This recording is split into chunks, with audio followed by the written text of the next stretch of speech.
নাগরিকত্ব সংশোধনী আইন হিন্দু বাঙালির কোনো উপকারে আসবে না। রাজ্যসভার তৃণমূল কংগ্রেস সাংসদ সুস্মিতা দেব শনিবার এক সংবাদ সম্মেলনে রাজ্যের মুখ্যমন্ত্রী ডক্টর হিমন্ত বিশ্ব শর্মাকে তীব্র সমালোচনা করেন। তিনি বলেন, মুখ্যমন্ত্রী 17 জুলাই প্রকাশ্যে ঘোষণা করেছিলেন যে বিদেশি ট্রাইব্যুনাল থেকে হিন্দু বাঙালিদের মামলা প্রত্যাহার করা হবে, কিন্তু কয়েকদিনের মধ্যেই তিনি সেই বক্তব্য পরিবর্তন করেছেন। এখন মুখ্যমন্ত্রী বলছেন যে গোর্খা ও কোচ রাজবংশীদের মামলা প্রত্যাহার করা হবে, কিন্তু হিন্দু বাঙালিদের ক্ষেত্রে সবকিছু নাগরিকত্ব সংশোধনী আইন সিএএ অনুসারে করা হবে। তিনি বলেন, বিদেশি ট্রাইব্যুনাল থেকে কোনো মামলা প্রত্যাহার করতে হলে সংশ্লিষ্ট ব্যক্তিকে প্রথমে সিএএ এর অধীনে নাগরিকত্বের জন্য আবেদন করতে হবে। এরপর নাগরিকত্ব প্রাপ্তির পরে কেবল সেই মামলা বিদেশি ট্রাইব্যুনাল থেকে প্রত্যাহার হবে, আগে নয়। আবেদনকারীদের লিখিতভাবে উল্লেখ করতে হবে যে তারা 2014 সালের ডিসেম্বরের আগে ভারতে এসেছেন এবং তারা বাংলাদেশি বলে স্বীকার করতে হবে। সাংসদ সরাসরি অভিযোগ করেন যে ভারতীয় জনতা পার্টি এন্টি হিন্দু বাঙালি দল। তিনি বলেন, যদিও বিদেশি ট্রাইব্যুনাল থেকে অন্যদের মামলা প্রত্যাহারের কথা ঘোষণা করা হয়েছে, তবুও হিন্দু বাঙালিদের ক্ষেত্রে তা হয়নি, কারণ তারা বাংলা ভাষায় কথা বলেন। মুখ্যমন্ত্রী দুটা কথা বলেছেন। প্রথমে উনি বলেছেন যে হিন্দু বাঙালিদের কেস যারা ফরেনার্স ট্রাইব্যুনালে আছে সেটা ড্রপ করা হোক, এবং পত্রিকাতে 17 জুলাইয়ের একটা সার্কুলারের কথা উঠে এসছে। 2 নম্বর কথা উনি বলেছেন যে মমতা বন্দ্যোপাধ্যায় বাঙালি মানুষের ভিতরে একটা আতঙ্কর সৃষ্টি তৈরি করছেন এসআইআর দিয়ে। আর 3 নম্বর কথা উনি বলেছেন যে রাহুল গান্ধী যে বলেছে যে ফলস ভোটাররা ভোটার লিস্টে ঢুকে গেছে, সেটা যদি সত্যি হয় তবে তো স্পেশাল ইন্টেন্সিভ রিভিশনটা 100% হওয়া উচিত। আমি 3টে কথা বলতে চাই আসামের বাংলাভাষী মানুষকে, যে আজকে আসামের মুখ্যমন্ত্রী পাল্টি খেয়ে গেছেন, পুরো ইউটার্ন করে গেছেন এবং বলেছেন যে ফরেনার্স ট্রাইব্যুনাল থেকে হিন্দু বাঙালিদের বা বাঙালি মুসলিমদের যে কেস আছে সেটা ড্রপ করা হবে না, কিন্তু রাজবংশী ভাই বোনেদের এবং গোর্খা ভাই বোনেদের কেসটা ড্রপ করা হবে। আমার একটা সোজা কথা, আমি 2017-তে বলেছিলাম বা 18-তে বলেছিলাম যে দিয়ে কারুর লাভ হবে না আর বাঙালিদের বিনাশ হবে। তে কি লেখা আছে ভালো করে আমি চাই আপনারা বুঝবেন। এফটির কেস তখন ড্রপ হবে যখন বাঙালিরা সিএএ এর অ্যাপ্লিকেশন ভরবে, এবং সিএএ এর অ্যাপ্লিকেশন ভরার পরে যদি ভারত সরকার আপনাদের নাগরিকত্ব দেয়, তারপরে এফটি কেস ড্রপ হবে। এটা হলো section 6B of the amended citizenship act 1955, আপনারা দেখে নেবেন। কেস তখন ড্রপ হবে যখন লিখিতভাবে সিএএ এর অ্যাপ্লিকেশনে লিখে দেবেন আমি বাংলাদেশি, আমি বাংলাদেশ থেকে ডিসেম্বর 2014 আগে এসছি, এই অ্যাপ্লিকেশনটা ভারত সরকার অ্যাকসেপ্ট করবে, তারপরে এই কেসটা ড্রপ হবে। 2 নম্বর কথা আমি বলতে চাই যে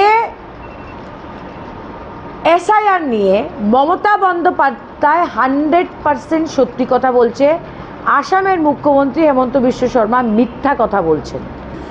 এসআইআর কে করছে? ইলেকশন কমিশন অফ ইন্ডিয়া করছে। ইলেকশন কমিশন অফ ইন্ডিয়া নাগরিকত্ব নিয়ে কোনো রকমের তদন্ত করতে পারে না, এটা অসাংবিধানিক। আজকে নাগরিকত্ব নিয়ে যদি কোনো তদন্ত করতে হয় সেটা হলো ভারত সরকারের স্বরাষ্ট্র মন্ত্রণালয় করতে পারে এনআরসির মাধ্যমে। এসআইআরটা কেন এনআরসির মতো, বা এসআইআরটা হলো পিছনের দরজা দিয়ে এনআরসি কেন, আমি আসামের জনতাকে বুঝাতে চাই। এসআইআরে election commission of India voter ID মানছে না, রেশন কার্ড মানছে না, আধার কার্ড মানছে না, বলছে যে এইগুলা নাগরিকত্বর প্রমাণ না। তো ভোটার আইডি যদি নাগরিকত্বর প্রমাণ হয় না, তবে তো ইলেকশন কমিশন অফ ইন্ডিয়া বলছে যে আমাদের ভোটার লিস্টে নাম থাকলে আমরা নাগরিক না, তো নাগরিকত্বর তদন্ত আপনারা কেন করছেন? প্রথম প্রশ্ন।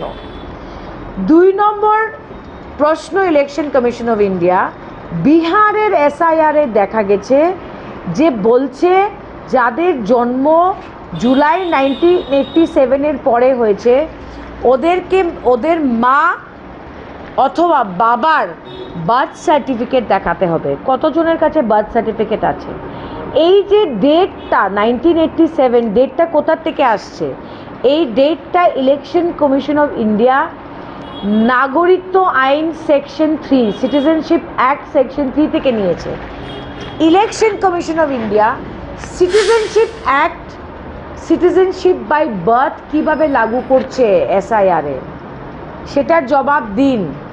1992-তে সুপ্রিম কোর্টের একটা কেস আছে, কেসটার নাম আমি আপনাদের বলে দিচ্ছি। সেই কেসটার নাম হলো Lalbabu Hussain versus election registration officer.